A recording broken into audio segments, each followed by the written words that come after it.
sir. So for the 2024, the approved budget was 291,357,760,488 naira, while for 2025, it's about 514 billion.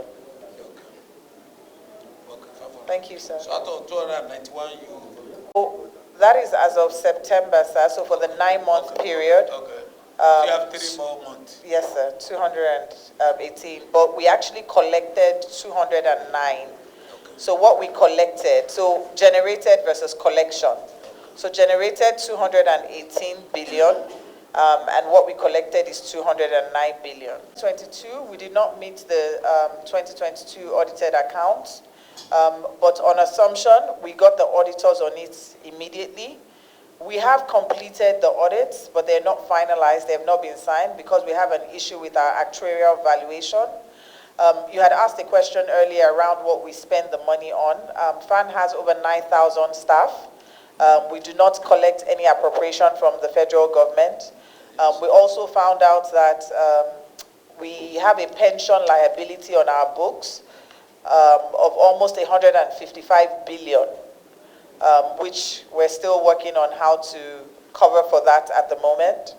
I also want to mention that we have 22 airports that are owned by the federal government, of which only 3 are actually contributing about 70 or 80% of this revenue. So we're covering the rest at the moment. So our plan is actually to finalize the accounts once we get the valuation. So it's the valuation on the actuarial and on the pension that is actually holding us back so that we can... Your submissions is very logical. I'm talking about 2022. You don't have. 2023, you don't have. That means you'll be able to have 2024, but almost maybe 2028, because that is the tradition. We have gone far. Most of these submissions are now digitalized. It is not enough, sir, madam, to say you have 21 airports, you don't know. I'm talking about 2 years. If you cannot be able to submit to us and to Nigerians an auditor report for 2022, then there is a lot of issues. We've actually done, we have draft of the 2022 and the 2023 audit. December, sir. Yes, sir. But we do have, on assumption, we made sure the auditors came back. We have the drafts. The drafts are actually ready for 2022 and 2023. The auditors just need to sign off on it because the actuarial valuation is actually an off-balance sheet item, even though there's a portion of it that has to be expensed. So the drafts are ready. They just require sign-off once that valuation is done. We did that because we didn't meet 2022 or 2023 on ground. Of course, 2023 ended on our assumption. So we will get that done almost immediately, sir. We're just waiting on the sign-off on the valuation, and they can sign the accounts. They're prepared and they're ready. Accounting standards require that in preparation of your financial statements, the auditors would have had to certify that these valuations were done. So I'm confused as to how your auditor... So I was just going to respond to you, sir. They used the book balance on the financials for prior years. But of course, because of the way the market has moved, we need to do a mark-to-market. And that's why we asked for evaluation to be done. Colleagues, we've had you. And one thing that we want to emphasize here, you have just come on board December last year.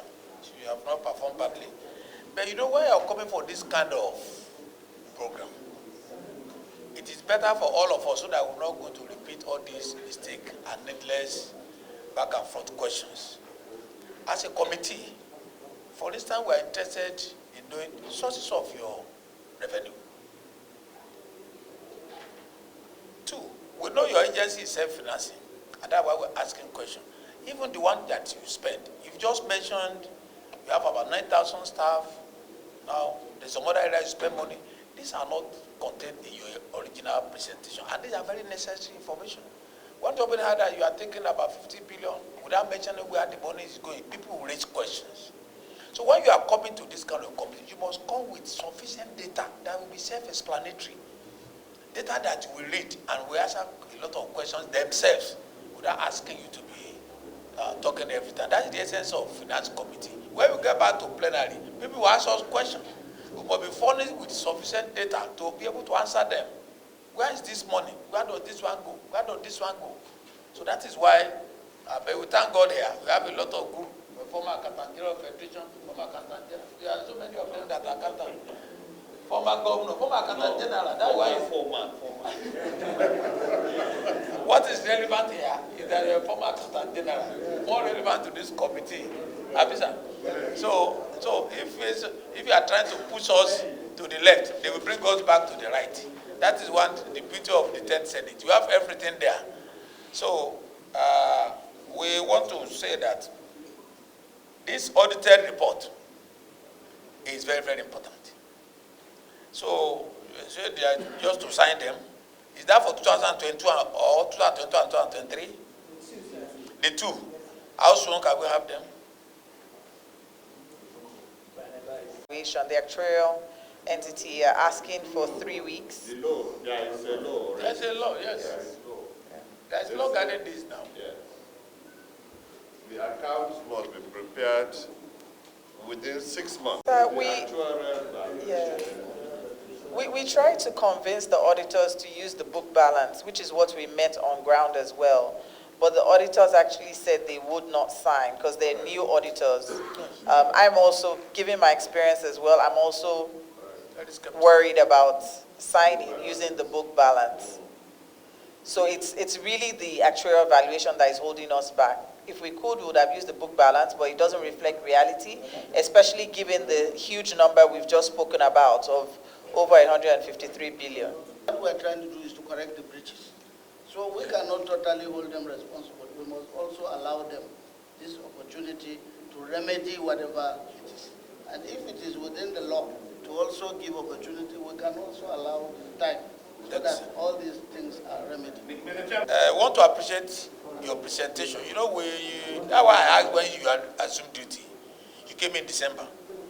So the issue of this, that's why we are going to be lenient about the issue of this auditor report. If there's any infraction, it was committed before you came in. But we want to correct everything. And that is why I want to go by the judge's suggestion that we are giving you your 2 months. But we don't want to betray that 2 months. Before the end of, let's say, March, let us have that. So that we know that every year, this will not be repeated again. That is very, very important, taken by this committee. And two, I want to appreciate your presentation. At least we see upward improvement in your IGR, in your performances, and we see a lot of renovation going on in all our airport. Some of us know your antecedents.